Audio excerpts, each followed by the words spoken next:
Hello everyone, তোমাদের সুমাইয়া সবাইকে স্বাগত জানাচ্ছি আমার ডেইলি ব্লগের আরেকটি নতুন পর্বে। আশা করছি তোমরা সবাই ভালো আছো, যে যেখান থেকে ভিডিওটা দেখছো অনেক ভালোবাসা নিও। আজকে আমার এই ফ্ল্যাটের শেষ দিন, আর এই শেষ দিনে আমরা দুজনে ভীষণ ব্যস্ত হয়ে গেছি আমাদের শেষ সময়ের প্রস্তুতিতে।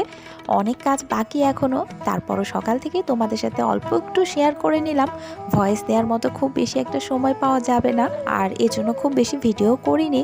আমি আবার ডেইলি যেটুকু ভিডিও করি সাথে সাথেই ছেড়ে দেই। আমি ভিডিও জমা করে খুব একটা রাখি না, তাতে ফোনের মেমোরিতেও যেমন প্রেসার পড়ে তেমন আমার মনেও থাকে না। পরবর্তীতে ভিডিওগুলো আমি গুছিয়েও এডিটিং করতে খুব বিড়ম্বনায় পড়ে যাই। এজন্য যেদিনকে যেটুকু পারি দিয়ে দিই, যেদিনকে ভিডিও করতে পারি না, রেকর্ডিং করার সুযোগ হয় না, সেদিনকে বাদ থেকে যায়। তো এই ভিডিওটা তোমরা যখন আজকে দেখছো ততক্ষণ আমি কিন্তু নতুন ফ্ল্যাটে চলে এসেছি। আর নতুন ফ্ল্যাটে কি করলাম, নতুন ফ্ল্যাটটা কেমন, সেসব নিয়ে পরবর্তী ব্লগে তো আবার তোমাদের সাথে দেখা হচ্ছে। ভাবলাম যে শেষ দিনের কিছু স্মৃতি জমা করে রেখে দেই, এজন্য আজকে অগোছালো বাড়ি ঘরেরই ভিডিও শেয়ার করছি। খাটগুলো খুলে ফেলা হয়েছে, টেবিল চেয়ার যেটা ফোল্ডিং আর কি খুলে ফেলা যায়, সমস্ত খুলে বেঁধে নেওয়া হয়ে গেছে। বস্তার মধ্যে বাড়তি জিনিসগুলো ভরে ফেলেছি, এতে করে নিয়ে যেতে খুব সুবিধা হবে।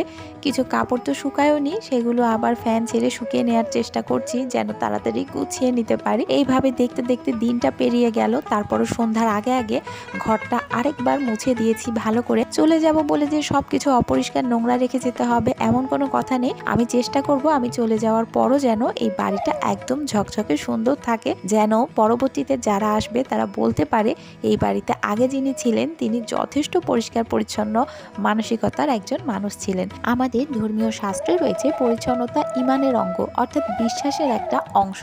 হোক না সেটা সম্পর্কের ক্ষেত্রে কিংবা ব্যক্তিগত জীবনে, পরিচ্ছন্নতা বজায় রাখা উচিত সব সময়। কাজ করতে করতে ভীষণ ক্ষুধা পেয়ে গেছে, মুড়ি খেতে খেতে বিদায় নিচ্ছি আজকে এ পর্যন্তই। টাটা।